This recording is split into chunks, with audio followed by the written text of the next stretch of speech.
Assalamualaikum warahmatullahi wabarakatuh. Saya Yoga Tri Saputra dengan NIM 2009106106 dari Informatikasi 2020. Di sini saya akan membaca materi dari bab 1 yaitu metode numerik secara umum. Persoalan yang melibatkan model matematika banyak muncul dalam berbagai disiplin ilmu pengetahuan, seperti dalam bidang fisika, kimia, ekonomi, atau pada persoalan rekayasa atau engineering, seperti teknik sipil, teknik mesin, elektro, dan sebagainya. Seringkali model matematika yang rumit ini ada kalanya tidak dapat diselesaikan dengan metode analitik yang sudah umum untuk mendapatkan solusi sejatinya atau exact solution. Yang dimaksud dengan metode analitik adalah metode penyelesaian model matematika dengan rumus-rumus aljabar yang sudah baku atau lazim. Di bawah ini merupakan contoh ilustrasi persoalan matematika. 1, 2, 3, 4, 5, 6, 7, 8. Nah, menghadapi soal-soal seperti di atas, Anda mungkin menyerah atau mungkin mengatakan bahwa soal-soal tersebut tidak dapat diselesaikan dengan metode analitik yang biasa Anda kenal. Soal 1 misalnya, biasanya untuk polinom derajat 2 orang masih dapat mencari akar-akar polinom dengan rumus ABC yang terkenal itu yaitu X1, 2 sama dengan min B plus min akar B pangkat 2 dikurang 4 AC per 2A. Namun untuk polinom derajat lebih besar daripada 2, seperti pada soal nomor 1, tidak terdapat rumus aljabar untuk menghitung akar polinom. Yang mungkin kita lakukan adalah dengan memanipulasi polinom. Misalnya dengan memfaktorkan atau menguraikan polinom tersebut menjadi perkalian beberapa suku. Semakin tinggi derajat polinom, jelas semakin sukar memfaktorkannya. Ada juga beberapa alternatif lain. Yang pertama dengan cara coba-coba seperti metode pembagian sintetis Horner. Dengan metode ini, polinom dibagi dengan sebuah bilangan. Jika sisa pembagiannya 0, maka bilangan tersebut adalah akar polinom. Cara kedua adalah secara grafik, yaitu dengan merajak kurva fungsi di atas kertas grafik. Kemudian berdasarkan gambar kurva, kita mengambil tarikan akar secara grafik. Kemudian kita mengambil tarikan akar secara kasar, yaitu titik potong kurva dengan sumbu X. Cara ini selain kaku dan tidak kasar, praktis ketelitian akar yang diperoleh sangat bergantung pada ketelitian penggambaran kurva. Lagi pula, merajak kurva pada kertas grafik hanya terbatas pada fungsi yang dapat digambarkan pada bidang 2 matra atau 3 matra. Untuk fungsi dengan UUBA lebih besar dari 3 jelas tidak dapat, malah tidak mungkin kita gambar kurvanya. Soal nomor 2 masih sejenis dengan soal nomor 1, yaitu menentukan nilai X yang memenuhi kedua persamaan. Untuk soal nomor 3 juga tidak ada rumus yang baku untuk menemukan solusi sistem persamaan lanjar. Apabila sistem persamaannya hanya berupa dua garis lurus dengan dua coba, kita masih dapat menemukan solusinya. Dalam hal ini, titik potong kedua garis dengan menggunakan rumus titik potong dua garis atau dengan aturan Kramer. Kita juga dapat menemukan titik potong tersebut dengan menggambar kedua garis pada kertas grafik. Untuk sistem yang terdiri dari 3 buah persamaan lanjar dengan 3 buah, aturan Kramer masih dapat digunakan untuk memecahkan sistem. Tetapi untuk sistem dengan jumlah persamaan dan jumlah kubah lebih besar dari 3, tidak ada rumus yang dapat dipakai untuk memecahkannya. Pada soal nomor 4, relatif sukar mencari titik optimum fungsi yang memiliki banyak kubah. Untuk menentukan titik optimum atau titik ekstrim fungsi, pertama-tama orang harus menentukan turunan fungsi, menjadikan ruas kanannya sama dengan 0, lalu memeriksa jenis titik ekstrimnya. Bila fungsinya cukup rumit dan disusun oleh banyak kubah, menghitung turunan fungsi menjadi pekerjaan yang sukar atau bahkan tidak mungkin dilakukan. Pertanyaan yang agak klasik sering muncul pada gambar soal nomor 5. Bagaimana menghitung nilai sebuah fungsi bila rumus fungsinya sendiri tidak diketahui? Kita semua tahu bahwa nilai fungsi diperoleh dengan cara menyulitkan atau substitusi harga dari peubahnya ke dalam rumus fungsi. Masalahnya bagaimana kalau persamaan fungsi tersebut tidak diketahui? Yang tersedia hanyalah beberapa buah data diskrit dalam bentuk tabel. Persoalan semacam norma ini acap kali muncul pada pengamatan fenomena alam. baik berupa eksperimen di laboratorium maupun penelitian di lapangan yang melibatkan beberapa parameter, misalnya suhu, tekanan, waktu, dan sebagainya. Pengamat tidak mengetahui relasi yang menghubungkan parameter-parameter itu. Pengamat hanya dapat mengukur nilai-nilai parameter tersebut dengan menggunakan alat ukur seperti sensor, termometer, barometer, dan sebagainya. Tidak satu pun metode analitik yang tersedia untuk menyelesaikan persoalan jenis ini. Begitu juga soal nomor A. Melahirkan pertanyaan yang sama, bagaimana menghitung nilai turunan fungsi bila fungsinya sendiri tidak diketahui. Pada soal nomor 7, tidak ada teknik integrasi yang dapat digunakan untuk fungsi yang bentuknya rumit itu. Begitu juga pada soal nomor 8. Tidak terdapat metode persamaan diferensial untuk menyelesaikan dengan kata lain. Persoalan nomor 7 dan nomor 8 tidak mempunyai solusi analitik. 1.1 metode analitik versus metode numerik. Contoh-contoh yang dikemukakan di atas memperlihatkan bahwa kebanyakan persoalan matematika tidak dapat diselesaikan dengan metode analitik.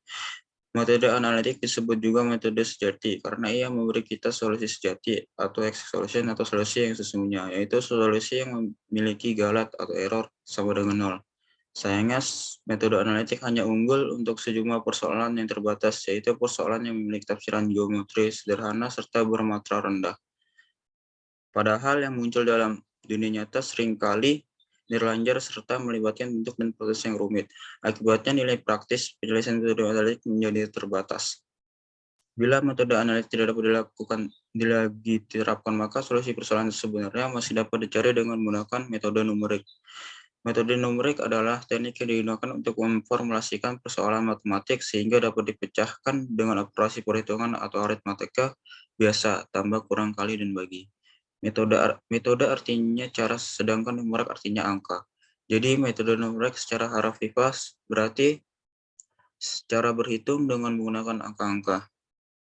Perbedaan utama antara metode numerik dengan metode analitik terdapat pada dua hal. Pertama, solusi dengan menggunakan metode numerik selalu berbentuk angka. Bandingkan dengan metode analitik yang biasanya menghasilkan solusi dalam bentuk fungsi matematik yang selanjutnya fungsi matematik tersebut dapat dievaluasi untuk masukkan nilai dalam bentuk angka. Kedua, dengan metode numerik kita hanya memperoleh solusi yang menghampiri atau mendekati solusi sejati, sehingga solusi numerik dinamakan juga solusi hampiran atau solusi pendekatan. Namun solusi hampiran dapat dibuat seteliti yang kita inginkan. Solusi hampiran jelas tidak tepat sama dengan solusi sejati, sehingga ada selisih antara keduanya. Selisih inilah yang disebut dengan galat atau error. Sebagai contoh ilustrasi penjelasan dengan metode numerik, pandanglah sebuah persoalan integrasi tentu berikut. I sama dengan integral 1 min 1 dalam kurung 4 kurang X angka 2 dx. Dengan metode analitik, kita dapat menemukan solusi sejatinya dengan mudah. Di dalam kalkulus integral, tentu kita mengetahui teknik pengintegralan untuk fungsi sederhana. Integral AX pangkat N dx sama dengan 1 per N plus 1 AX pangkat N plus 1 plus C. Maka berdasarkan P1.3, kita dapat melaksanakan pengintegralan suku-suku dari fungsi integralnya, lalu menghitung nilai integralnya sebagai berikut. I sama dengan I integral I min 1 dalam kurung 4 dikurang X pangkat 2 dx sama dengan 4X dikurang X pangkat 3 per 3 X sama dengan 1, X sama dengan min 1 sama dengan 4 kali 1 dikurang 1 per 3 dikurang 4 min 1 dikurang min 1 per 3 sama dengan 22 per 3. Perhatikanlah bahwa 4X min X pangkat 3 per 3 adalah solusi analitik dalam bentuk fungsi matematik, sedangkan 22 per 3 adalah nilai numerik integral tentu yang diperoleh dengan cara mengevaluasi fungsi matematik tersebut untuk batas-batas integrasi X sama dengan 1 dan X sama dengan min 1. Ini merupakan gambar integrasi fx sama dengan 4 dikurang X angka 2 secara numerik. Bandingkan penyelesaian di atas bila persoalan integrasi tersebut diselesaikan dengan metode numerik sebagai berikut. Sekali lagi, di dalam kalkulus integral kita tentu masih ingat bahwa interpretasi geometri integral fx dari x sama dengan a sampai x sama dengan b adalah luas daerah yang dibatasi oleh kurva fx. Simbol x dan garis x sama dengan A dan X sama dengan B. Luas daerah tersebut dapat dihampiri dengan cara sebagai berikut. Bagilah daerah integrasi min 1,1 atas sejumlah trapesium dengan lebar 0,5. Maka loss dari integrasi dihampir dengan luas keempat buah tersebut, atau seperti di bawah ini, yang merupakan solusi hampiran atau tanda seperti sama dengan gelombang ini, artinya yaitu kira-kira terhadap solusi sejati atau 20/3. Galat solusi hampiran terhadap solusi sejati adalah galat 7,25 dikurang 2/3 sama dengan 7,25 dikurang 7,33 sama dengan 0,08333. Tentu saja kita dapat memperkecil galat ini dengan membuat lebar trapesium yang lebih kecil, atau yang artinya jumlah trapesium semakin banyak, yang berarti jumlah komputasi semakin banyak. Contoh ini juga memperlihatkan bahwa meskipun solusi dengan metode numerik merupakan hampiran, tetapi hasilnya dapat dibuat seteliti mungkin dengan mengubah parameter komputasi, atau pada contoh perhitungan integral di atas lebar trapesium yang dikurangi. 1.2 Metode numerik dalam bidang rekayasa. Dalam bidang rekayasa, kebutuhan untuk menemukan solusi persoalan secara praktis adalah jelas. Dari kacamata rekayasawan masih tampak banyak cara penyelesaian persoalan matematik yang dirasa terlalu sulit atau dalam bentuk yang kurang konkret. Penyelesaian analitik yang sering diberikan oleh kaum matematika kurang berguna bagi rekayasawan karena ia harus dapat mentransformasikan solusi matematik yang sejati ke dalam bentuk baru yang biasanya meninggalkan kaidah kesejatiannya. Solusi hampiran biasanya sudah memenuhi persyaratan regenerasi dan dapat diterima sebagai solusi. Lagi pula banyak persoalan matematika dalam bidang rekayasa yang hanya dapat dipecahkan secara hampiran. Kadang-kadang dapat pula terjadi bahwa metode analitik hanya menjamin keberadaan atau hanya mengkarakteristikkan beberapa properti umum solusi, tapi tidak dapat memberikan cara menemukan solusi tersebut. Bagi rekayasawan, solusi yang dapat diperoleh secara analitik kurang berguna untuk tujuan numerik. Persoalan rekayasa dalam prakteknya tidak selalu membutuhkan solusi dalam bentuk fungsi matematika terus atau kontinu. Rekayasawan seringkali menggunakan solusi dalam bentuk numerik, misalnya persoalan integral tentu dan persamaan diferensial. Sebuah contoh dalam termodinamika digunakan di bawah ini untuk jelas pernyataan ini. Sebuah bola logam dimanaskan sampai pada suhu 100% derajat, kemudian pada saat tes udahan, bola itu dimasukkan ke dalam air yang bersuhu 30 derajat Celcius. Setelah 3 menit, suhu bola berkurang menjadi 70 derajat Celcius. Tentukan suhu bola setelah 22,78 menit. Diketahui tetapan pendinginan bola logam itu adalah 0,1865. Dengan menggunakan hukum pendinginan Newton, laju pendinginan bola setiap detiknya adalah dt per dt sama dengan min K T dikurang 30. Yang dalam hal ini K adalah tetapan pendingin bola logam yang harganya 0,1865. Bagi matematikawan, untuk menentukan suhu bola pada T sama dengan 22,78 menit, persamaan diferensial tersebut harus diselesaikan terlebih dahulu agar suhu T sebagai fungsi dari waktu T ditemukan. Persamaan diferensial ini dapat diselesaikan dengan metode kalkulus diferensial. Solusi umumnya adalah T dalam kurung T sama dengan CO 4 min KT ditambah 30. Nilai awal yang diberikan adalah T 0 sama dengan 100 dengan nilai awal ini. Solusi khusus persamaan diferensial adalah TT sama dengan 70A pangkat min 0,1865 T ditambah 30. Dengan menyolidkan T sama dengan 27,8 ke dalam persamaan T diperoleh T 22,78 sama dengan 70A min 0,1865 dikali 22,78 ditambah 30 sama dengan 30 derajat Celcius. Jadi suhu bola setelah 22,78 menit adalah 30 derajat Celcius. 1,3. Apakah metode numerik yang hanya untuk persoalan matematika yang rumit saja? Tentu saja tidak. Anda jangan berpikiran bahwa metode numerik hanya dapat menyelesaikan persoalan rumit saja. Metode numerik berlaku umum, yakni ia dapat diterapkan untuk menyelesaikan persoalan matematika sederhana yang juga dapat diselesaikan dengan metode analitik, maupun persoalan matematika yang tergolong rumit yang metode analitik pun belum tentu dapat menyelesaikannya. Sebagai contoh, dengan metode numerik kita dapat menghitung integral n 0 akar 1 ditambah cos angka 2 x dx, sama mudahnya menghitung integral 10 dx pangkat 2 dx. 1,4 Peranan komputer dalam metode numerik. Komputer berperan besar dalam perkembangan bidang metode numerik. Hal ini mudah dimengerti karena perhitungan dengan metode numerik adalah berupa operasi aritmatika seperti penjumlahan, perkalian, pembagian, pertambahan, plus membuat perbandingan. Sayangnya jumlah operasi aritmatika ini umumnya sangat banyak dan berulang, sehingga perhitungan secara manual sering menjemukan. Manusia yang melakukan perhitungan manual ini dapat membuat kesalahan dalam melakukannya. Dalam hal ini, komputer berperan mempercepat proses perhitungan tanpa membuat kesalahan. Penggunaan komputer dalam metode numerik ini antara lain untuk memprogram langkah-langkah metode komputer diinformasikan menjadi program komputer. Program ditulis dengan bahasa pemrograman tertentu seperti Fortran, Pascal, C++, Basic, dan sebagainya. Sebenarnya menulis program numerik tidak terlalu diperlukan. Di pasaran terdapat banyak program aplikasi komersil yang langsung dapat digunakan. Beberapa contoh aplikasi yang ada saat ini adalah MATLAB, MATCAD, Maple, Matematika, Eroka, dan sebagainya. Selain itu, terdapat juga library yang berisi rutin-rutin yang siap digabung dengan program utama yang ditulis pengguna. Misalnya, IMCL, Math atau library yang berisi ratusan rutin-rutin metode numerik. Selain mempercepat perhitungan numerik, dengan komputer kita dapat mencoba berbagai kemungkinan solusi yang terjadi akibat perubahan beberapa parameter. Solusi yang diperoleh juga dapat ditingkatkan ketelitiannya dengan mengubah nilai parameter. Kemajuan komputer digital telah membuat bidang metode numerik berkembang secara dramatis. Tidak ada bidang metode lain yang mengalami kemajuan penting secepat metode numerik.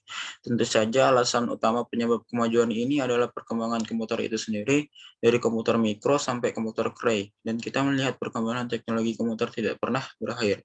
Tiap generasi baru komputer menghadirkan keunggulan seperti waktu, memori, ketelitian, dan kestabilan perhitungan. Hal ini membuat ruang penelitian semakin terbuka luas. Tujuan utama penelitian itu adalah pengembangan algoritma numerik yang lebih baik dengan memanfaatkan keunggulan komputer semaksimal mungkin. Banyak algoritma baru lahir atau berpaling yang lama didukung oleh komputer. Bagian mendasar dari perhitungan rekayasa yang dilakukan saat ini adalah perhitungan waktu nyata, real time computing, yaitu perhitungan keluaran hasil dari data yang diberikan dilakukan secara simultan dengan event pembangkitan data tersebut sebagaimana yang dibutuhkan dalam mengendalikan proses kimia atau reaksi nuklir memandu pesawat udara atau roket dan sebagainya. Jelaslah bahwa kecepatan tinggi, keandalan, dan fleksibilitas komputer memberikan asas untuk penyelesaian masalah praktek. Sebagai contoh, solusi sistem pesawat lancar yang besar menjadi lebih mudah dan lebih cepat diselesaikan dengan komputer.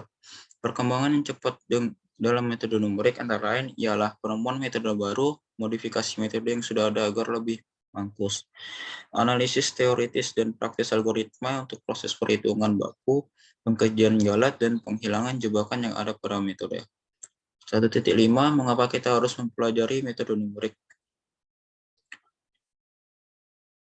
Terdapat beberapa alasan mengapa kita harus mempelajari metode numerik. 1. Metode numerik merupakan alat bantu pemecahan masalah matematika yang sangat ampuh. Metode numerik mampu menangani sistem persamaan besar, kenilanjaran, dan geometri yang rumit yang dalam praktik rekayasa seringkali tidak mungkin dipecahkan secara analitik. 2. Seperti sudah disebutkan pada bab 1.4, di pasaran banyak tersedia program aplikasi numerik komersial. Penggunaan aplikasi tersebut menjadi lebih berarti bila kita memiliki pengetahuan metode numerik agar kita dapat memahami cara paket tersebut menyelesaikan persoalan. Ketiga, kita dapat membuat sendiri program komputer tanpa harus membeli paket programnya. Seringkali beberapa persoalan matematika yang tidak selalu dapat diselesaikan dengan program aplikasi. Yang keempat, metode numerik menyediakan sarana untuk memperkuat kembali pemahaman matematika, karena metode numerik ditemukan dengan menyederhanakan matematika yang lebih tinggi menjadi operasi matematika yang mendasar. 1.6 Tahap-tahap pemecahan persoalan secara numerik. Ada 6 tahap yang dilakukan dalam pemecahan persoalan dunia nyata dengan metode numerik, yaitu 1. Pemodelan. Persoalan dunia nyata dimodelkan ke dalam persamaan matematika. Yang kedua, penyederhanaan model. Model matematika yang dihasilkan dari tahap 1 mungkin saja terlalu kompleks, yaitu memasukkan banyak peubah atau variabel atau parameter. Semakin kompleks model matematikanya, semakin rumit penyelesaiannya. Mungkin beberapa andai dibuat sehingga beberapa parameter dapat diabaikan. Contohnya, faktor gesekan udara diabaikan sehingga koefisien gesekan di dalam model dapat dibuang. Model matematika yang diperoleh dari penyederhanaan menjadi lebih sederhana sehingga solusinya akan lebih mudah diperoleh. Yang ketiga, formulasi numerik. Setelah model matematika yang sederhana diperoleh, tahap selanjutnya adalah memformulasikannya secara numerik, antara lain A. Menentukan metode numerik yang akan dipakai bersama-sama dengan analisis galat awal, yaitu taksiran galat, penentuan ukuran langkah, dan sebagainya. Perhatikan metode dasar pada pertanyaan. Apakah metode tersebut teliti? Apakah metode tersebut mudah diprogram dan waktu pelaksanaannya cepat? Apakah metode tersebut tidak peka terhadap perubahan data yang cukup kecil? B. Menyusun algoritma dari metode numerik yang dipilih. 4. Pemrograman. Tahap selanjutnya adalah menerjemahkan algoritma ke dalam program komputer dengan menggunakan salah satu bahasa pemrograman yang dikuasai. 5. Operasional. Pada tahap ini, program komputer dijalankan dengan data uji coba sebelum data yang sesungguhnya. 6. Evaluasi. Bila program sudah selesai dijalankan dengan data yang sesungguhnya, maka hasil yang diperoleh diinterpretasi mengikut analisis hasil run dan membandingkannya dengan prinsip dasar dan hasil-hasil empirik untuk menaksir kualitas solusi numerik dan keputusan untuk menjalankan kembali program untuk memperoleh hasil yang lebih baik. 7. Peran ahli informatika dalam metode numerik. Dari tahap-tahap pemecahan yang dikemukakan di atas, tahap 1 dan 2 melibatkan para pakar di bidang persoalan yang bersangkutan. Kalau persoalannya dapat dalam bidang teknik sipil, maka orang dari bidang sipil lah yang menurunkan model matematikanya. Kalau persoalannya menyangkut bidang teknik kimia, maka ahli teknik kimia lah yang punya kemampuan membentuk model matematikanya. Di mana peran orang informatika? Orang informatika baru berperan pada tahap 3 dan 4 dan 5. Tetapi agar lebih memahami dapat menghadapi persoalan, sebaiknya orang informatika juga ikut dilibatkan dalam memodelkan, namun perannya hanyalah sebagai pendengar. Tahap 6 memerlukan kerjasama informatikawan dengan pakar bidang bersangkutan. Bersama-sama dengan pakar, informatikawan mendiskusikan hasil numerik yang diperoleh. Apakah hasil tersebut sudah dapat diterima, apakah perlu dilakukan perubahan parameter, dan sebagainya. 1.8 Perbedaan metode numerik dengan analisis numerik. Metode numerik dan analisis numerik adalah dua hal yang berbeda. Metode adalah algoritma menyangkut langkah-langkah penyelesaian persoalan secara numerik, sedangkan analisis numerik adalah terapan matematika untuk menganalisis metode. Dalam analisis numerik, hal utama yang ditekankan adalah analisis galat dan kecepatan konvergensi sebuah metode. Teorema matematika banyak dipakai dalam menganalisis suatu model. Di dalam buku ini, kita akan memasukkan beberapa materi analisis numerik seperti galat metode dan kekonvergenan metode.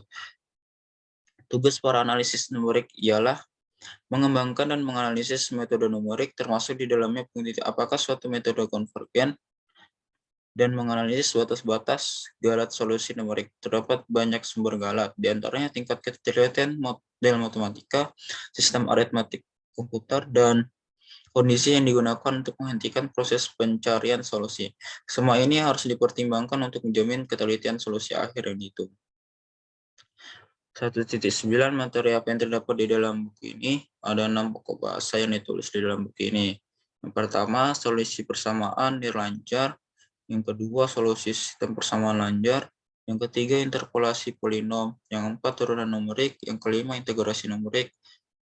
Dan yang keenam yaitu solusi persamaan diferensial biasa dengan nilai awal. Berikut ringkasan masing-masing pokok bahasan 1-6. Pertama, yang kedua, yang ketiga, 5, 6. Sekian dari saya. Kurang lebihnya saya mohon maaf. Assalamualaikum warahmatullahi wabarakatuh.